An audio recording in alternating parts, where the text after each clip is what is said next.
you doing, everybody? My name's Bruce. Today I'm here to do a review on the Voxelab Aquila X2. This is the newest version of the Aquila from Voxelab.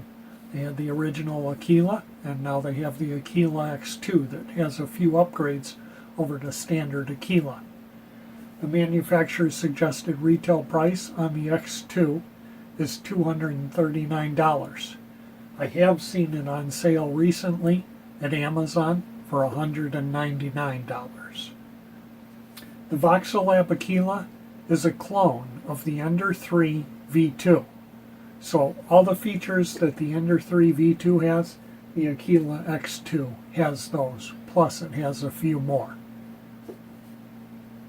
So now let me quickly cover a few features of the Aquila X2. The Aquila X2 is supplied with a full-color LCD display. It's not touchscreen, but it does have a click-and-turn knob, which is very easy and effective in use. The X2 is supplied with adjustable belt tensioners, one for the Y-axis and another for the X-axis. This allows you to easily adjust the tension on the belts to ensure you get the proper tension. The X2 ships with a 4mm glass bed that has a special coating on it. The coating allows your prints to stick very well while the bed is hot, yet then when the bed returns to normal room temperature, it's very easy to remove the prints. A new feature found on the Aquila X2 is an aluminum handle. It's mounted on the top of the top extrusion.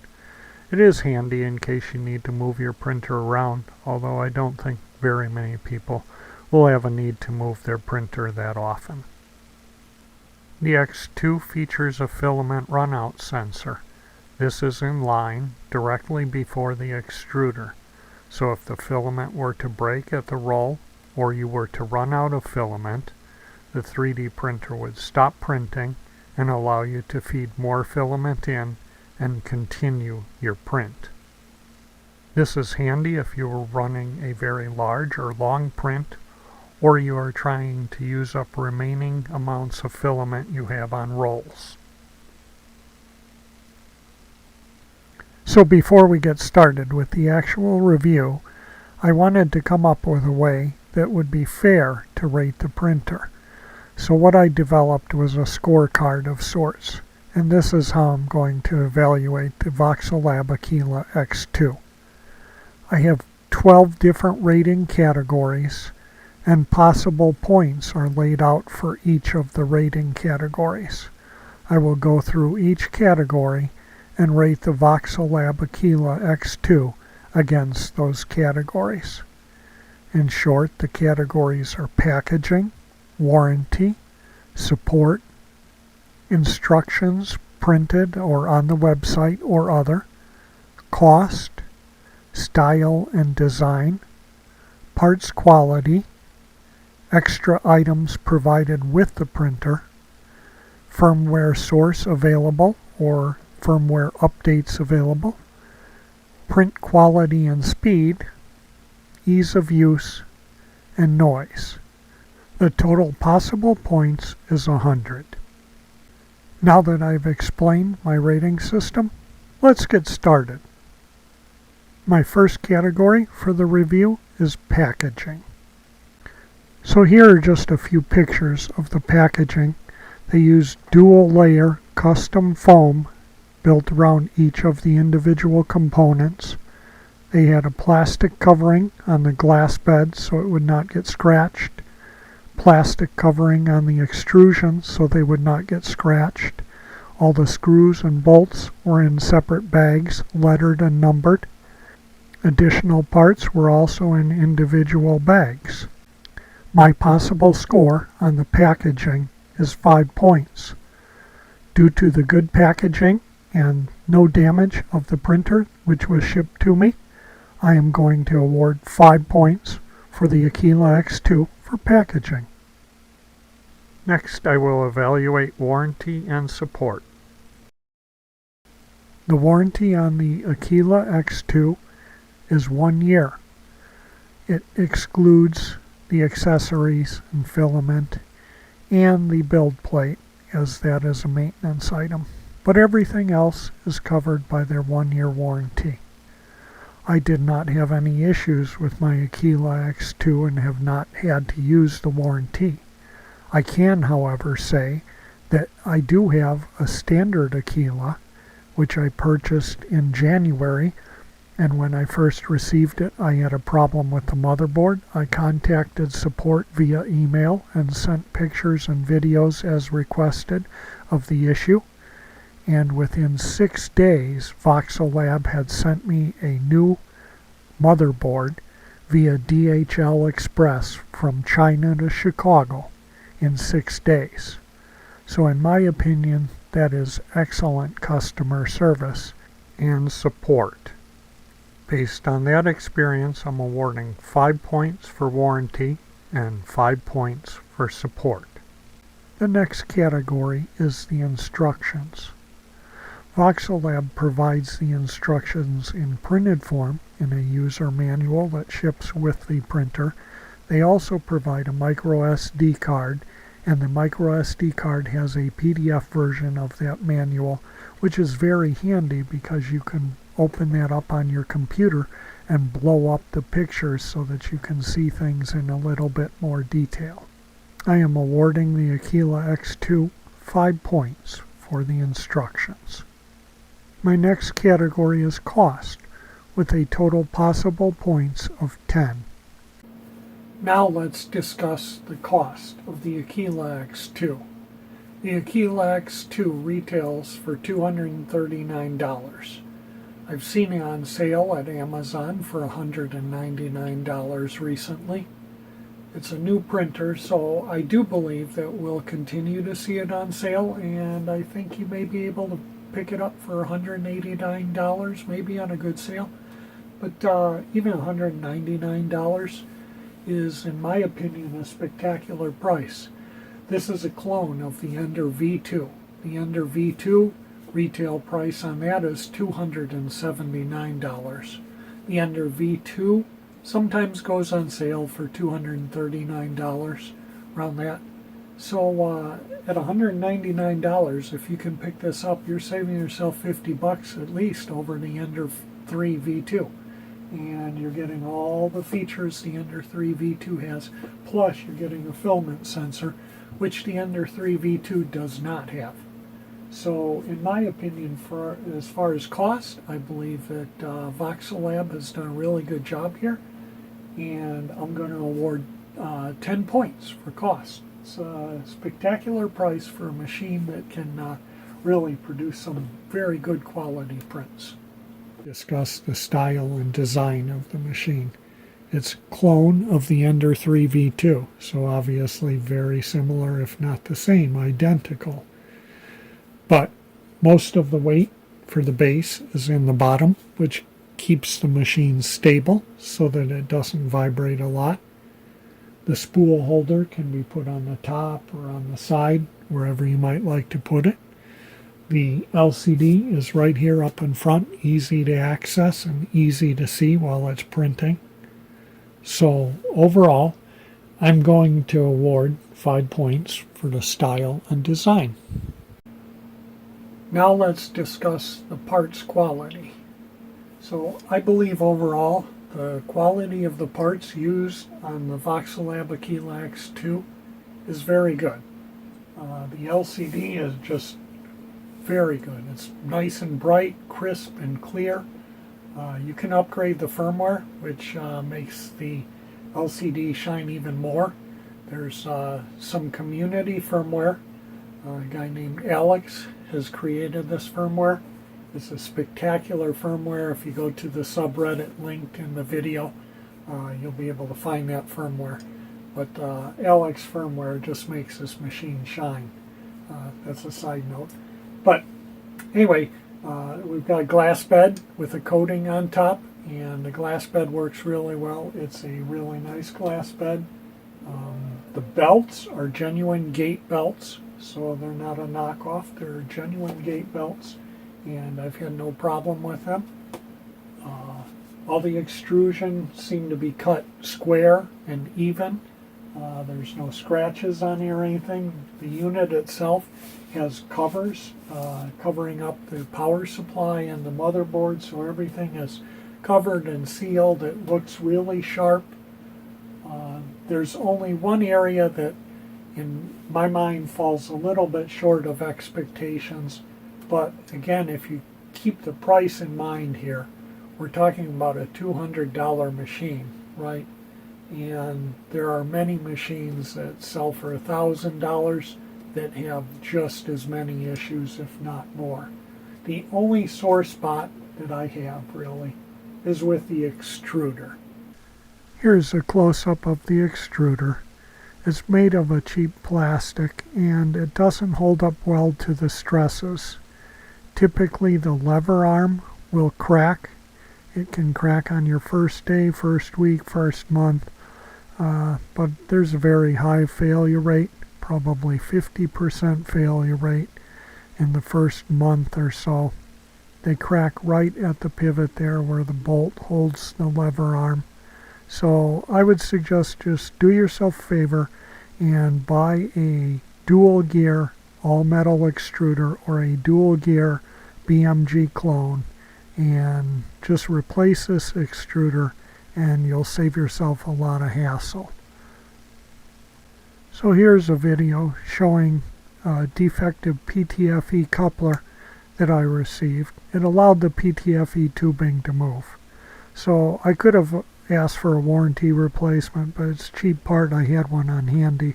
So in order to fix the problem quickly, I just replaced the PTFE coupler, and now there is no longer any movement. So as far as quality, to summarize, I had an issue with the PTFE coupler, and the extruder I have not had an issue yet, but they do have very high failure rates. But to be fair, again, this is $200, and the Ender 3 V2 clone utilizes the exact same extruder, and it has the same high failure rate with it as well. So it's really hard to deduct too many points for that, being that this sells for even less than the Ender 3 V2. So as far as parts quality, I'm awarding 9 points for total. So here's a selection showing the extras that were provided with the Aquila X2. A scraper, a bag of extra screws, snippers, an extra nozzle, some zip ties, an SD card reader, a little screwdriver, full set of Allen wrenches, and 10 meters of PLA filament. So overall, pretty good selection of extras included with the printer, and I'm awarding 5 points for the extras. Now I'd like to discuss the firmware. Voxelab releases the original source code for their Marlin version of firmware on GitHub, and Voxelab provides multiple updates on a regular basis to their firmwares on their website. So for the firmware, I am going to award the total of 10 points. Now I would like to discuss print quality and speed. So here I have 2 samples where I ran a retraction tower test using 2 different PLA filaments. And you can see I had really good results. There's very mild stringing, just a few little wisps.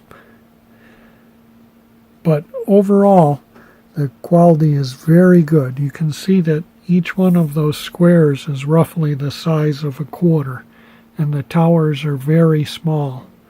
So a little bit more tuning with temperature and retraction settings could probably yield a little bit better result. But this was pretty much using Prusa slicer with the stock Ender 3 V2 settings. Next, let's review a spool holder here that I printed using a purple PLA filament. Yes, purple is one of the favorite colors I like. But anyway, I printed this, the large piece at 0.28 millimeter layers, and the smaller piece at 0.16 layers, 0.16. And you can see at 0.16 that the layers are almost invisible. You can print even smaller layer heights. You could go to a 0.12, a 0.1, possibly a 0.8. But overall, it came out really well. And the thing that really amazed me was that it just fits, and look how it just spins on those threads. It's a good quality print. That is a really nice print. Again, this was all using the Prusa slicer with the Ender 3 V2 stock settings. Next, let's review this vase that I printed. This was again printed with 0.28 millimeter layers, right? So it's the coarsest, it's the quickest. You can make it look even better by printing with smaller layer heights. But you can see I had terrific bed adhesion there. It's nearly a perfect bed level. You can see the layer there, the first layer. It stuck and there were no issues in lifting or anything like that. And once it was completely cooled, I was able to remove it from the bed. But overall, this is just a really good, beautiful vase. Really nice results. Finally, I have here a print called Moon City. All the links for these prints will be down in the description. But this was roughly an 8.5 hour print. It's at 0.28 millimeters for layer thickness, so it's the largest layer thickness you can print with a 0.4 millimeter nozzle. But you can see the detail there came out really nice, and there's no stringing. Look at that, it's just beautiful. I did not have any issue with stringing. I did my retraction tower test before I did this, and cleaned up the retraction settings best I could, and you can see it came out really nice. The only thing you'll notice, and again this is due to the layer size, you can see the top of the building there, you can see the layers. That's because it's 0.28 millimeter layers. If you were to print this with a 0.1 millimeter layer, those layers there would practically disappear and you wouldn't notice anything with it. But overall, I'd say the print quality is really good. The print quality is obviously dependent on the mechanics, the physical machine itself. And the machine is certainly capable, but more than 50% of the print quality depends on the settings in the slicer and the quality of filaments and temperature and all these things that you need to control through the slicer itself. So overall, I would say that the print quality is excellent on this machine, and these were all printed with a print speed roughly of 50 millimeters a second. So for print quality, I'm awarding 20 points. Let's discuss ease of use. Ease of use actually for using the machine and printing is very easily. You simply insert the micro SD card and use the LCD menu to push and click and print. But to get to that point, there is a lot of work. You have to assemble your machine and you have to level your bed. And if you're new to 3D printing, leveling a bed is something that's going to take lots of practice. It's in general very difficult for a new person to be able to level their bed the first time. It'll take you 5, 6, 10 times maybe before you get it close enough that you can even print something well. But once you've acquired that skill, then it's very easy after that. So any printer, whether it's a Voxelab Aquila X2 or an Ender 3 V2 or a Prusa, any printer under $1,000, you're still going to have to learn how to level a bed. And you're going to have to learn how to maintain that level. So overall ease of use, I would give it the total points of 10.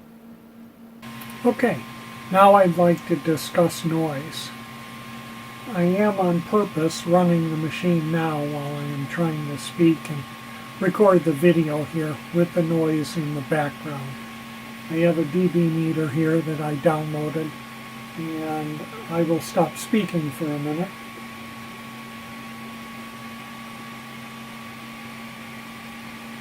It appears the average of the dB meter is about 61 or 62 dB. That's with the cell phone sitting directly in front of the unit. The main culprit for the noise is the fan in the shroud, and the fan on the motherboard, and the fan in the power supply. Those fans create a lot of noise.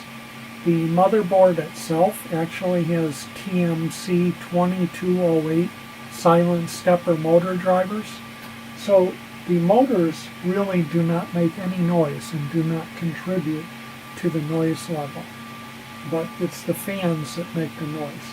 Now, is that noise a problem? For some people, they feel that it's too much. Others, like myself, it doesn't bother me. It's very similar to my gaming computer.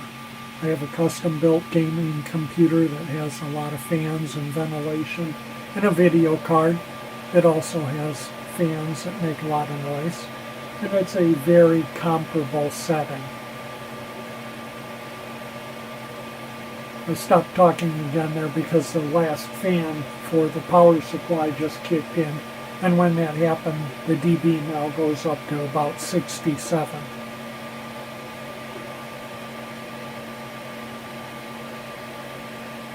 So overall, as far as noise, I would give the unit an 8. If it had quieter fans, it would be a little bit better. But in general, quieter fans are not going to be able to provide the cooling that is necessary. So now, the final verdict.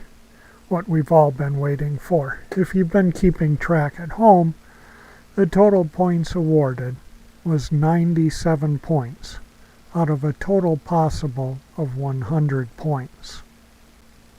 I believe that the Aquila X2 is an outstanding value.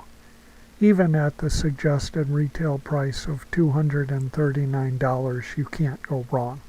But if you find this printer on sale for $199 or less, that would prove to be an outstanding value, and I'm quite certain that once you built the machine and leveled the bed, that you would be happy with the results you have attained. The remainder of the video will just be a montage of some things that I've printed for this review so you can see the printer in action. I hope you have enjoyed, and I hope this helps you make a decision on what 3D printer to buy.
you.